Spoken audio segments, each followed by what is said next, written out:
Welcome to Call of the Pen. Today is June 3rd, 2024. We have a special guest today. We have a 13-year service time Major League veteran and World Series champion, Jesse Chavez, one of our former teammates. Thank you for coming on, Jesse. Thanks for having me. Appreciate it. Parts of 17 seasons, by the way. Yeah, I mean, 17 years in the big leagues. How many years professionally is that? 22nd. This is my 22nd season. How many surgeries? That's awesome. Just spurs and chips in 19 on the back of the bow. Wow. That was it. Yeah. I mean, that is amazing. That's incredible. Broken ribs at the end in September of 15. Then last year with the broken leg on the comebacker. Those two freak accidents. But other than that, it's been a pretty easy. I mean, not easy, but to keep it going and stay healthy. But like, as far as that goes, like, no really tough off season to come back from anything except for the elbow and my ribs. Steve, can you hear? I can't hear you. It just came back. Shavi, can you hear us? Yeah, I can hear you guys. A little technical difficulty there. Okay. I heard the last thing was the ribs. How'd you break your ribs, by the way? You might have just mentioned it, but we didn't hear. Comebacker. In Texas, hit me in the hip, and I flexed, and I broke my 8th and 9th.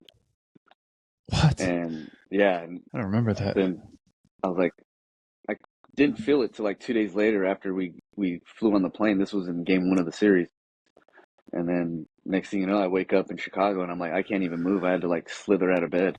It was ridiculous. No way. Yeah. But no. Yeah, just my elbow in 19 when I had it cleaned up at the end there in September. Oh, That's I remember. wild. Good for you. 18, you were on a roll. 18, you're on a crazy roll. 19, you went to Texas. And then did you deal with bone spurs though most of that year? Yeah. Makes sense. I got put into the rotation, and I think that's what did it. That's what did it. Dude, Chavez, that's one thing that's impressive. Sorry, Steve, cut you off. That's one thing I find is impressive is you'll do any role, which I found hard for myself to mentally be ready for any role. Maybe that's why we're on the couch. But it's like I just had a hard time. I needed like the high adrenaline. I needed a role every day. I needed to know what I was gonna do. But I think that's probably what's been great about you is they're like, this guy will do anything and he does it well every time. And how do you even stay present? Or I watched you as a teammate. It was actually impressive to where you were there, you're present, and you were ready to go on no matter what they threw at you. But mental, how do you even stay mentally ready? Or do you just not stay mentally ready and you're just like, whenever they call my name, I'll just be ready? I mean, you guys know, you fill out the game. Me having that starting background kind of helps out a lot. So I kind of know when I'll be first up based on how the pen's been used the previous few days.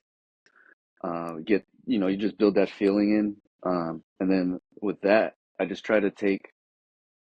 try not to psych myself out and be in tune. I'm in tune with watching the whole game, but I try not to psych myself out like, is this going to be me and if the phone rings, or is this, I need to start doing this to get ready for this situation? No, it's just, hey, take it pitch by pitch. The phone rings. That's the biggest adrenaline kicker anyways. It doesn't matter what role you're in. Yeah. So I just try to keep it like that. As soon as the phone rings, then it's like, okay, it was me. Let's get it locked in. Let's figure out what we're going to do to get through the day. How many pitches do I have to get ready? Do I throw more here because I know I'm going to be short today? Or do I throw a lot here or less here because I know I'm going to be long today? We had a situation the other day where I threw 6 pitches in the bullpen and then I went in for 2 1/3. I love it. Yep. But it was one of those things like, I don't want to waste my throws down here because I need to go in and eat some innings and save my throws for out there. And then in between innings, that's when I got my work in that I should have gotten in the bullpen, but I didn't have time to do that. I had to get out there and, hopefully, preserve the game to where it didn't get out of hand and we could come back and give ourselves a chance. Yeah, but that's where I feel like you're a unicorn, because 99% of starters that go to the pen are freaking out because they can't do their routine and they don't know when to start the routine and all this stuff. But you're just like, no, when the phone rings, all I need is the adrenaline. We just roll. You know what I mean? Like that's a reliever mindset right there. Like maybe you're more of a reliever over your career than, mentally than a starter. But even as a starter, did you know, like, because you started for a long time, man. Like, did you know, hey, I'm not feeling great today. I'm going to taper back this warm up session, or do you just did you have a set routine? Like, how did that look? I did everything the same before the game as a starter, Okay. and I knew it would be like, all right, today I'm probably not going to have this pitch because I probably overused it last game, and you know how that goes. Sometimes you overuse it in one game, it's not going to be there the next one, right? Yep. So I would just try to emphasize, all right, it's a human day. Let's figure out how to go as many innings or give up as many runs, however many runs I give up. Try to go as many innings as I can. You know what I mean?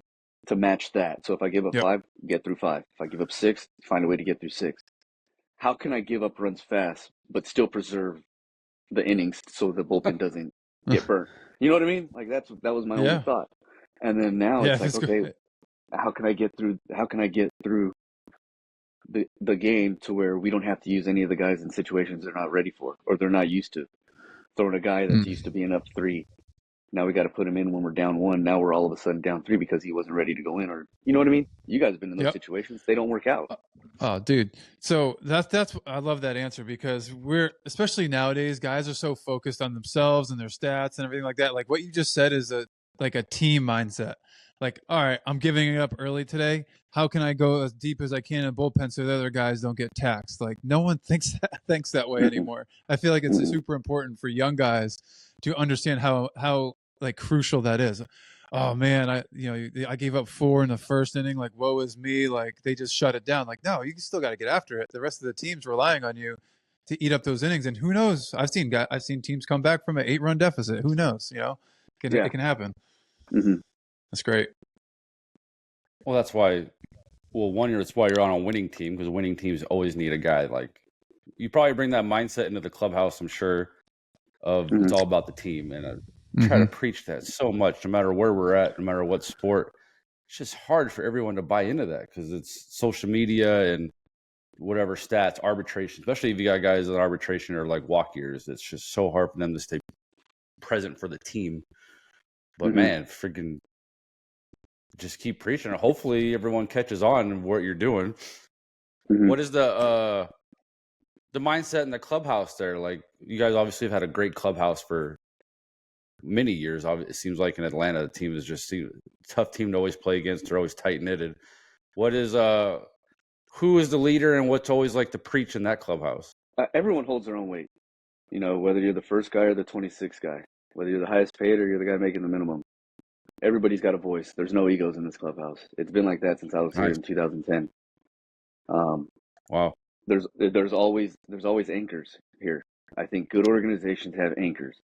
What I mean by that is you got a guy at first base, you got a guy at third base, you got a guy in the center in the outfield. Then you have a couple guys in the rotation, and then obviously behind the dish you got to have two really good anchors. And back in 2010, I was fortunate to throw to McCann and Ross. I mean that's pretty neat in itself. You know, when you're a young kid. Yep. Yeah. And then Atlanta's always built their bullpens with experienced guys because they know that they will have young pitchers come up throughout the year, no matter where they're at. I mean, we brought a guy from AA the other day, Schellenbach, and he went 5 and gave up 3 on 1 bad pitch, and he just whatever, on to the next one. You know what I mean? Like that's what this clubhouse does, and you guys have been successful ones. When you don't have an ego mindset, everybody shows up with the right mindset the next day, whether you win or lose. That's great. Yeah, when we were with the Cubs too, I mean, you got traded over in 2018, and I mean, you came in just lights out, and I feel like you're every manager's dream, right? You can go into any situation and you know what you're gonna get, out of you. It's going to be lots of strikes, just pounding the zone and challenging guys, and whatever happens, happens. And then I think that's just such a good mindset for those young guys to see, when they're coming up, someone that's played parts of 17 major league seasons, like this guy just gets after it. It doesn't matter like what we're throwing out there. He's just getting after it. Uh-oh. We lost. Good? Hey, I he's can back. hear you guys. We lost. I can hear you guys. Okay. No, yeah. So I got to bring this up. I don't know if Kits, if you don't see him. He's with us. No. I see him. Okay. At the end of the 2018 season, like we had a a brutal loss to the Rockies, and I remember Jesse in the locker room. He's in tears. He's like, "I'm never gonna play again unless it's for this team." You know, I'm like, "Yeah, come back, Jesse." The next year he's with Texas. Like, come on, man. Yeah. But then you found your way back to the Cubs. But then, like, I mean, obviously Atlanta's your home. Like this seems like a perfect fit for you. So, I don't know what share with us a little bit of what was happening after that 2018 season. It's just emotional low, and then like I still got a job. Like let's roll with it. No, I mean, Yeah, 2-year like I deal. said, that group, He ended a good one. Yeah, that group we had, the team. I can't hear him. guys. So you have to translate. I don't see him. I need to try and put my Wi-Fi on. Give me 1 second. This is ridiculous. Yeah, I got you. He said that group. We had a good group, is what he was saying, Kent. We did have a good group. It was awesome. Why. That's what we have. That's what I was hoping he would share. Boston. I can't see him. Yeah. No. Or hear. I'm sorry. Can you guys hear me now? I can hear you. Okay. This Wi-Fi thing here it's brutal. I'm sorry. It's Boston. Yeah. They're still on dial-up. I can't even get like no Wi-Fi showing up at all. But I see you guys. I can see it fine. I can't. You're supposed to pay for the Wi-Fi sometime, Chavez. You can hear him now, Kent? No, I can't. I can't see him right here. Okay, Steve, go ahead and ask that question again. Where he was quitting. I was saying. Yeah. Now we're 6 years later. Exactly. I was saying Chavez was on the verge of quitting unless he played for the Cubs and with the boys. And now we're 6 years later into it. I said, what was, obviously it's coming off an emotional loss, but what was Kent and I talk about that team all the time. What was your feeling on getting traded over from Texas to the Cubs and that group you got to join? I was going from probably one of my lowest lows of like mentally career-wise in 18 before I got traded over there. Mm-hmm. I had 11.5 in April. I was like, I'm one outing away, and then I dropped my arm slot, and then I just took off from there, right? And I get over to you guys, and I'm like, man, this is what I've been missing since I left Oakland. The close-knit group, the guys that love having fun together, that show up together, that just want the one thing in mind instead of just having to answer to the captain over there in the corner who went 0 for 4 and he's miserable, so we got to sit in our locker and be miserable, even though we won.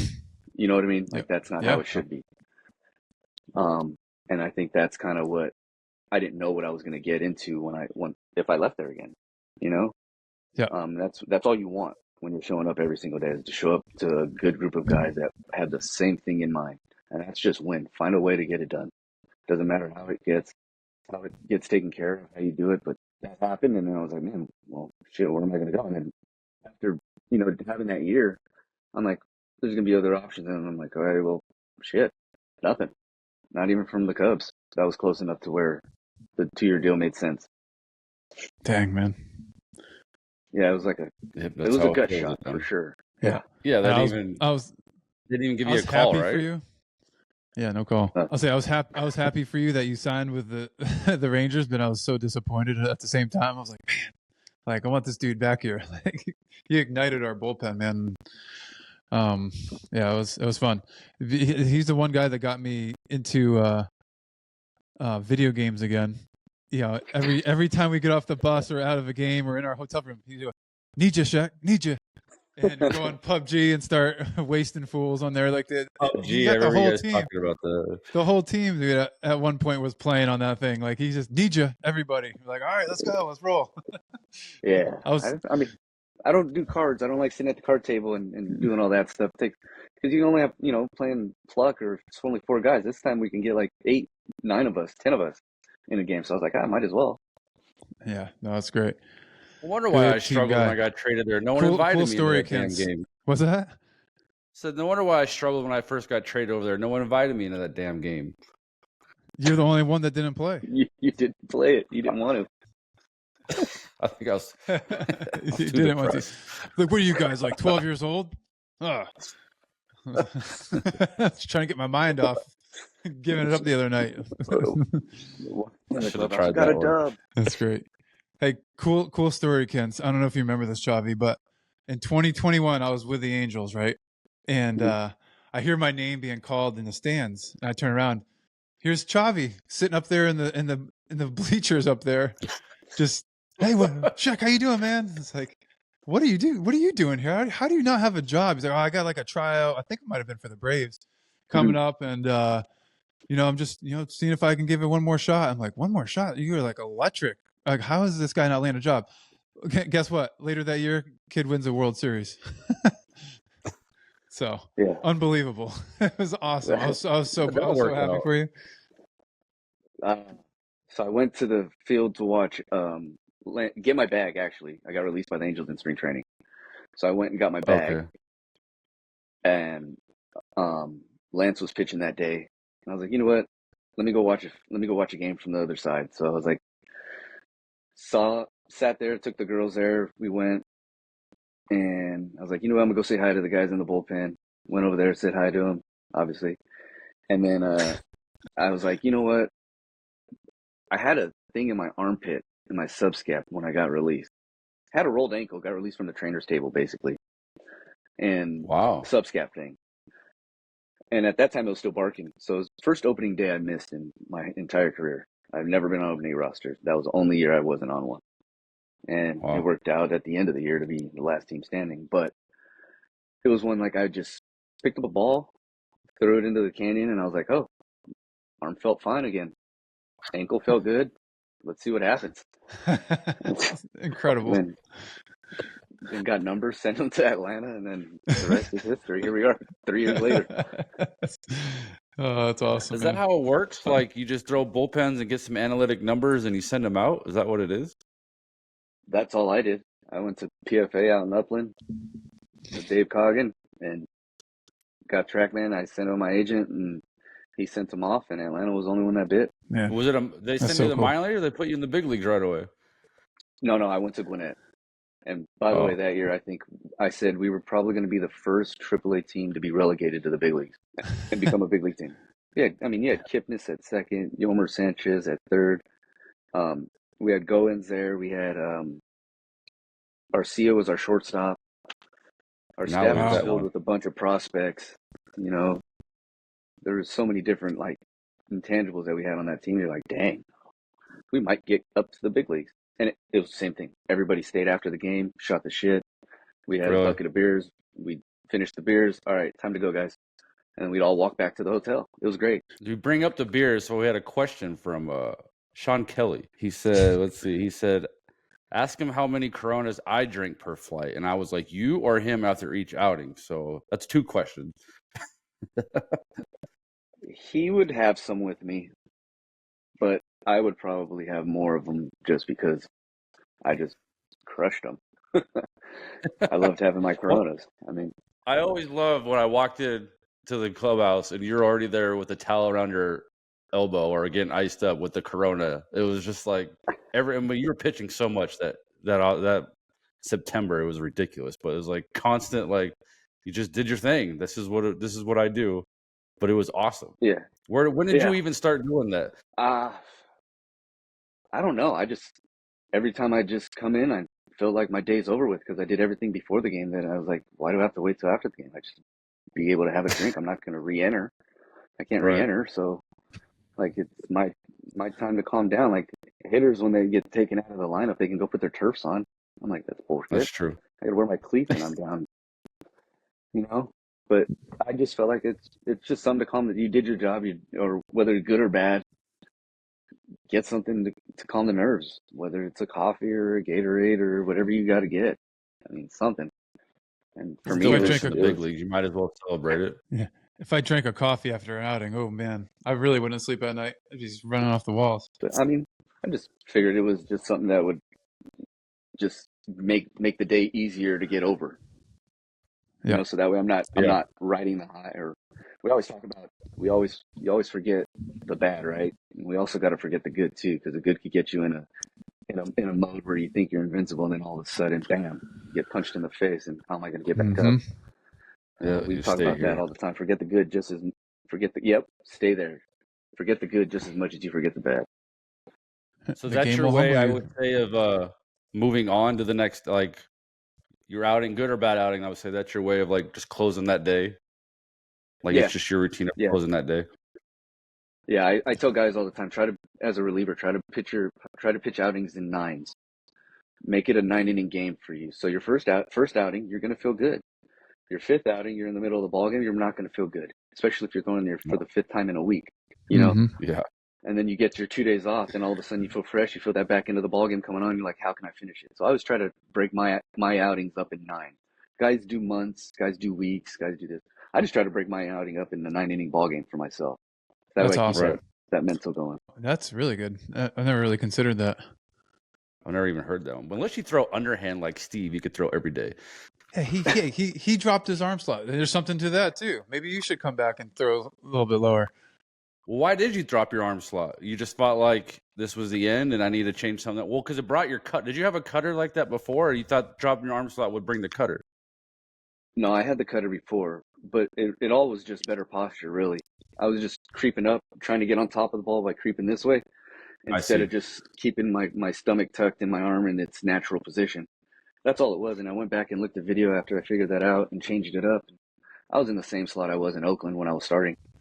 You just basically just fix your torso. Yes. Yeah. Trunk tilt. Yeah. I mean, that's I tell people all the time, they're like, hey, how did you learn to throw sidearm? I'm like, I feel like I'm throwing over the top. And then they're like, well, but you're not. You're throwing sidearm. Like, if you were to take my trunk tilt and move it up, I'd be throwing over the top. It's all your trunk tilt for the most part. So other guys, they may drop their arm a little bit, but 9 times out of 10, it's mostly just a trunk tilt thing. You know what I mean? So, no, that's great. And I mean, your career just took off. So that's good. I mean, my velo went up and everything just got crisper. Yeah, well, you probably hit the ball a lot better too. So the ball was on them. Yeah, 100%. Yeah, everything got tighter. Everything, and that's it. Just finding a way to find the mechanics that work best for you to repeat. Exactly. I mean, we're the most athletic people on the field because we have to weight transfer so much and put a ball in a small spot that doesn't get crushed. You know, and it's like, I got to focus on my feet on the ground, on the rubber. And then I got to get my arm up to this spot, but I also got to move forward towards the catcher and still twist and rotate and release the ball at wherever I'm supposed to release it at and get it there so it doesn't get mashed. What? You get it there in we're not the most athletic, right? Spot. And we're not the most athletic ones on the field. People don't understand that. Totally. All right, a few questions on YouTube. Why do you perform so well? They're kind of the same. Why do you perform so well on the Braves? And do you intentionally do worse on other teams so you can get back to the Braves? That's a great question. Yeah, I leave breadcrumbs. That's for sure. No. I mean, you guys were with me when I had that run in Chicago.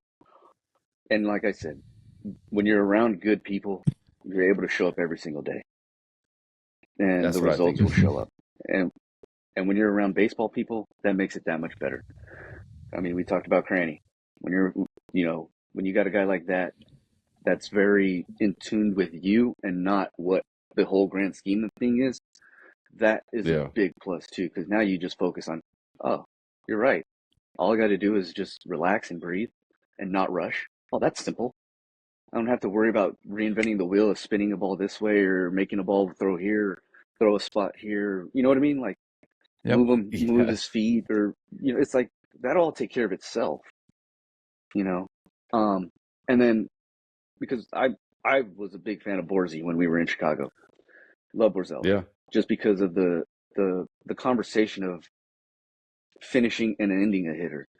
We can get to 2 strikes, but how do we get to 2 strikes and finish the at-bat without having to back up a base? And then you got catchers. You have really good catchers and really good support staff for them. We're spoiled, man. We're spoiled. And that's the thing. If you got that, you're supposed to pay attention to every pitch anyways. But when you have guys behind the dish that do it just as much and are in it for you more than they are for themselves and what we got to get accomplished on the nightly basis, I mean, that's pretty impressive, man. That's genuine as hell. You don't come across that, No, totally. Like I said, we're spoiled, and I think that's kind of saying why. I mean, kind of why I click here is because we're able to show up as a person and as a professional every single day and not be judged by how you show up or how you went about your business. Where I've been at in a few places where why is he not out for stretch?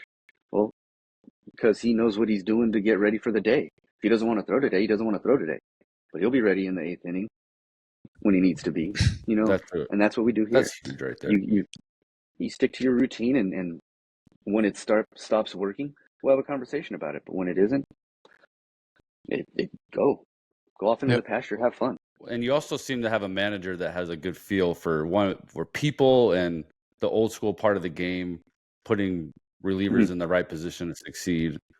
But it just seems like that guy just is like, he's got it dialed in as far as just having his team have his back. And you guys seem to always like want to play for that guy. He's never high, never low. He's just freaking constant. Yep. Yeah. He's been the same guy since I was here in 2010 when he was a third base coach. He knows how hard the game is. He knows how difficult it is. He knows what it asks upon you on a daily basis. So that's why he's so even keel, and he keeps his clubhouse so well intact, I should say, because we all police each other's, because we all know how hard this game is. And you guys know how hard this game is when you got to suit up for 162. Oh, yeah. And then you got to travel on your off days and then show up late. And then you're like, man, we got a day game tomorrow. They're like, shit, we just got in. Yeah. But understanding all those aspects of it and knowing what we got to show up for, he knows we'll be there at the end of the year. No panic. Good, man. I love it. No panic. None whatsoever. I mean, that guy's You got anything else for him, Steve? got ice in his veins. Yeah. One last question. What's the? Do you have a plan a set plan, or are you going to let it ride as long as you can? I want to see you go to your like 50. As of now, as long as the breadcrumbs lead back to here, I think I'll play as long as they keep accepting me. Let's Hopefully go. I get that Wakefield deal. Yeah, exactly. R.I.P. But you know what I mean? Yeah. Oh yeah. Yeah. If I can keep coming back here, they know what I bring to the table. For sure. And as long as my body still bounces back on a daily basis, I have no problem with pitching again. That's what we talked about the other day with me and the girls. Do you want me to go into coaching or do you want me to keep playing? Because I can keep playing, but I don't want to get into coaching yet if I can keep playing. It just makes no sense because I'm still going to be gone the same amount of time, so I might as well just keep playing. Yep. Yeah. And I still have more to give, more to offer, and I still feel like the ball's still jumping. So it is. It's definitely. We can see it. We're watching on TV on our couches. Kent, does this make you want to get back into it or what? I could see Kent's making a comeback. My hip probably won't allow me to do it, but I can see you coming back. Every day I still feel like I could play. It was just a matter of wanting to go play. I haven't wanted to go do it, but I still feel like I can. That's where my thing, like where if I got to go to a place like Atlanta, where like he said you're excited to go, like when I was with Drorty, I hate to call people out. When I was with Drorty in Philly, I just hated to go to the field. That's just where I was at. So that just drove me away. But he's at a spot where he really enjoys where he goes. Yep. What's funny is after the 2021 season with the Angels, I was like, man, I'm hurting pretty bad. Like this is it. I was thinking about really shutting it down. And then after the World Series, the Braves were one of the first teams that called to check in. I was like, oh shoot. Like these guys just won, and the next morning they're calling my agent saying, hey, just put us on the list. Like, all right, I'm getting going again. Giving it one more. Let's see if this old hip can keep moving, but didn't work out. Played for the Nats. Hoping to get traded at the deadline. It didn't happen, but Atlanta was the first team that called me when I left Philly, and I regret not going. They wanted me to go to AAA for a second, and I said no. And after hearing this, they won the World Series that year, so I totally regret that. Yep. Hey, it all happens for a reason. The biggest question I have for you, Chavi, is why don't they just give you a freaking offer in the offseason? Why do you have to go to another team every time, and then they bring you? It's like sending him to boarding school just to make sure he's all right. And then, yeah, that's what I was thinking. Just make sure then I come back on good behavior. That's awesome. That's funny. That's a great answer right there. Thanks for your time on your off day. We know all the off days are very valuable, so we really appreciate you checking in with us and sharing your stories. I appreciate you guys. You guys are the best. Yeah, it was a pleasure. Appreciate to go to war with you, man. Getting to compete with you was awesome. So glad we got my favorite. Stay healthy, buddy. Chavi, and just keep it going. You're inspiring all of us. Appreciate it. Keep in touch, guys. All right, man. Later. See ya. All right, see you.